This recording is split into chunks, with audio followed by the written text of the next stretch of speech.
Welcome to our webinar on the introductory ease of handling course setup and map reading, brought to you by Western Ontario Working Equitation. Please note that the rules listed in this webinar are based upon those of Working Equitation Canada, and if you're joining us from another country, please ensure you check your local rulebook.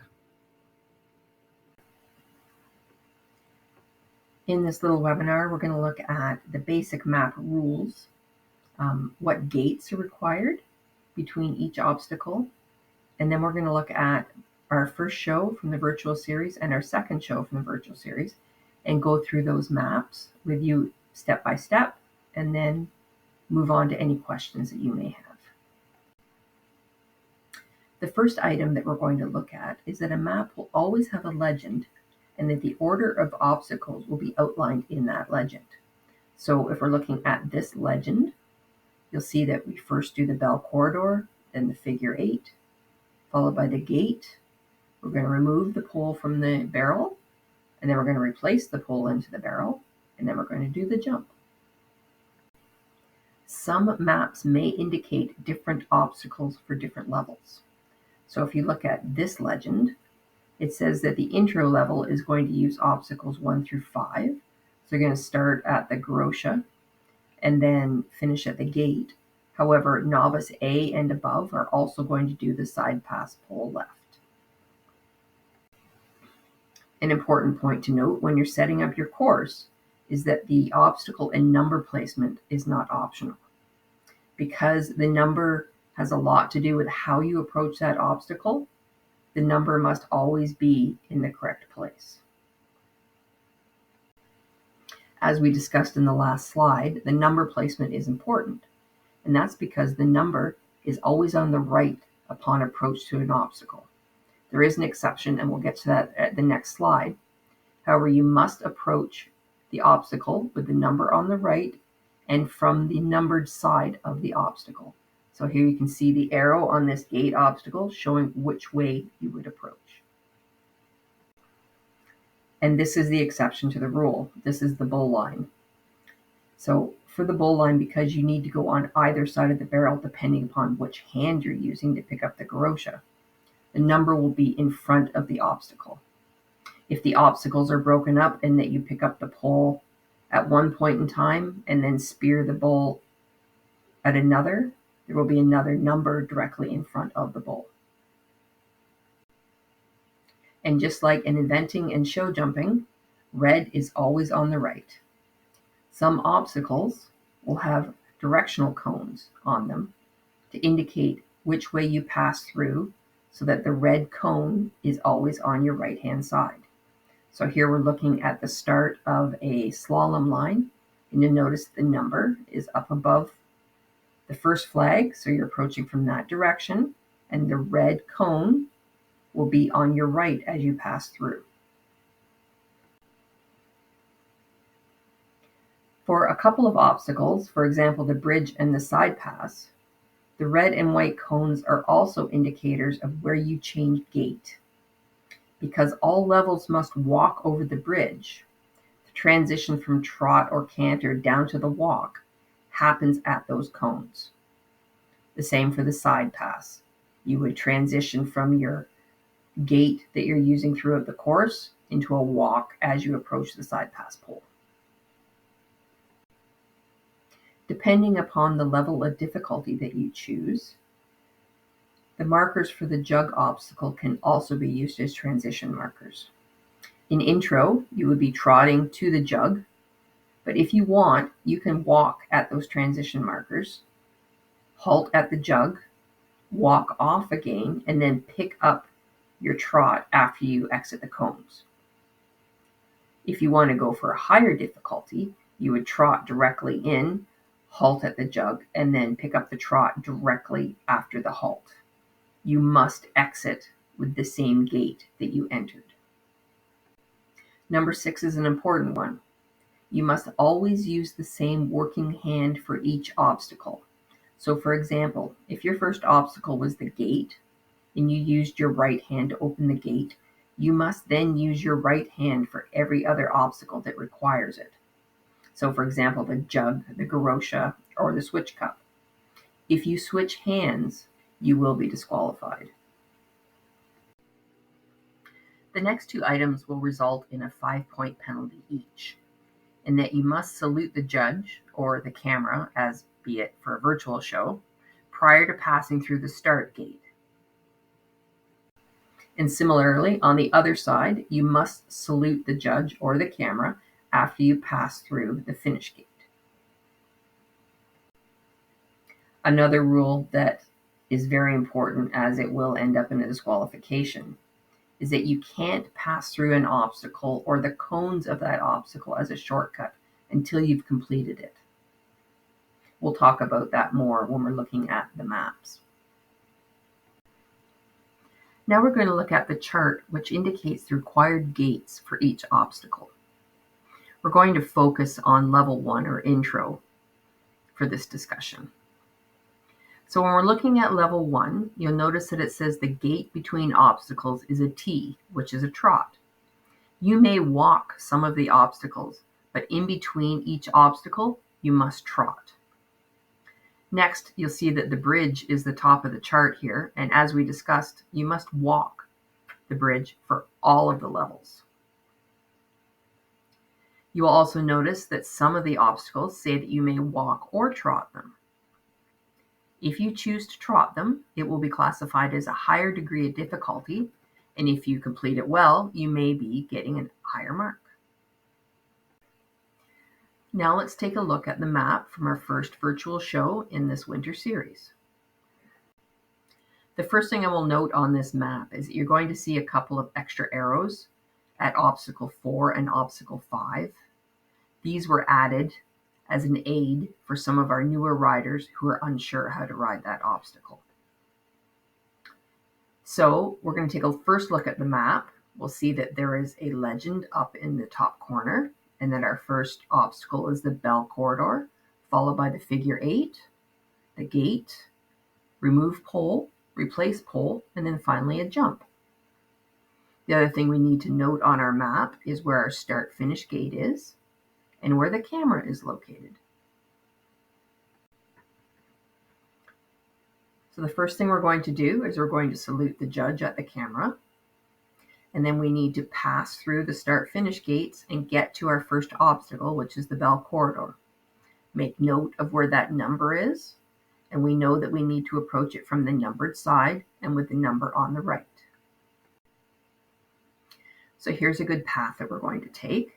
We're going to go up through the start gate and enter the bell corridor from the numbered side with the number on the right.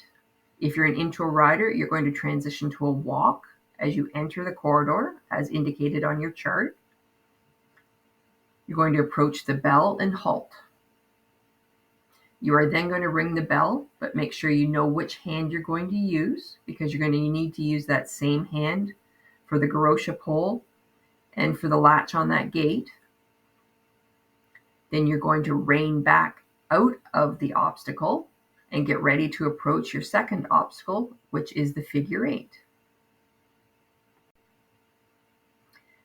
So in this instance, after we have reined back out of the bell corridor, we've decided that our path to the figure 8 is going to be around the jump, because remember, we can't go over it yet, and into the figure 8 with the number on the right and facing us. With the figure 8, you are always going to circle the right drum first, followed by the left drum. Please excuse my bad geometry. My mouse isn't very steady. Now we need to get to our obstacle number 3, which is the gate. Now remember, we've seen this gate in a previous slide, and we know that we need to approach it from the bottom with the number on the right. So we're going to approach the gate, and we're going to halt.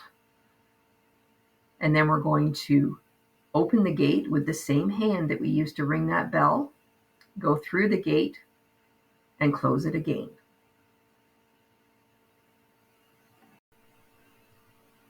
Our next obstacle, number 4, is to remove the garrocha pole from that drum. Now we have a couple of ways we can get there. We have already done that figure 8, obstacle number 2. So if we wanted to, we could cut through that figure eight and pick up that pole. You notice that you're going to come straight onto the barrel and use the same hand that you used in your other obstacles. Alternately, if you wanted to, you could go around those drums and pick up the pole.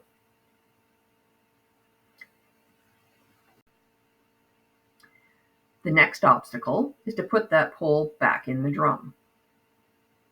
Now we know from learning of our map that we have to approach that drum directly on from the number. So what we would do is we would go around, do a loop after we picked up the pole, come back and put it back in the drum. As I said earlier, these little arrows that are on the map would not normally be there, but they were added to help our new riders understand which way to ride that obstacle. Our final obstacle that we need to approach is the jump. Now, under WeCan rules, an intro level jump would be a small X, no greater than 12 inches high. However, you will see at quite a few schooling shows, especially at those catering to beginners, the jump is simply a pole on the ground. So our approach here is we are going to go again through the figure eight drums and approach our jump with the number on the right hand side, and then continue on at the trot to the start finish gates. And of course, the final thing that you need to do after you've gone through the finish gate is come back to the camera and salute again to end your test. Now let's take a look at the map for our second show. We take a look at the map for our second show. You'll take note where the camera is located. You'll see that we have a bridge this time, as well as a jug, which means that we're going to be using those pylons as possible transition marks. We also have directional pylons at the front of the slalom line. So this map starts with the single slalom, goes to the switch cup, followed by the drums, the bridge, and then the jug.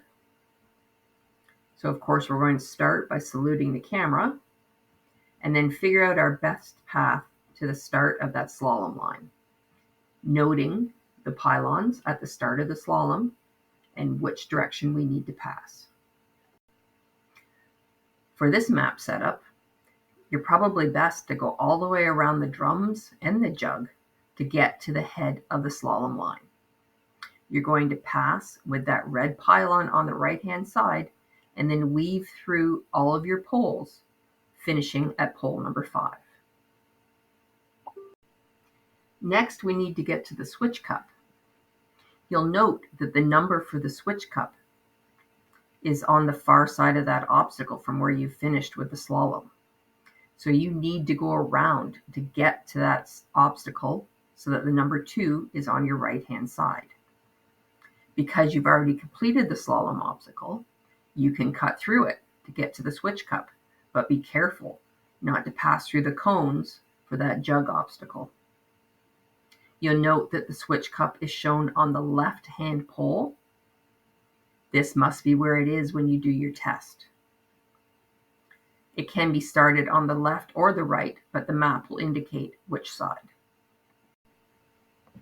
You'll see that our next obstacle is the drums, and we can determine which way to enter because the number 3 is directly in front of drum A. Number 3 will be on your right. So you approach the drums, circle around drum A, pass around drum B, and then do a full circle around drum C, exiting the way you came in. Now we're going to head towards the bridge. We'll approach the bridge at the number, with the number on the right, but this is one of those ones where you need to transition. So as you trot up to the bridge, once you get to your cones, your left and right cones, you are going to transition down to the walk. You're going to walk over the bridge, and then once you reach the cones on the other side, you will pick up your trot again to go on to your next obstacle, which is the jug.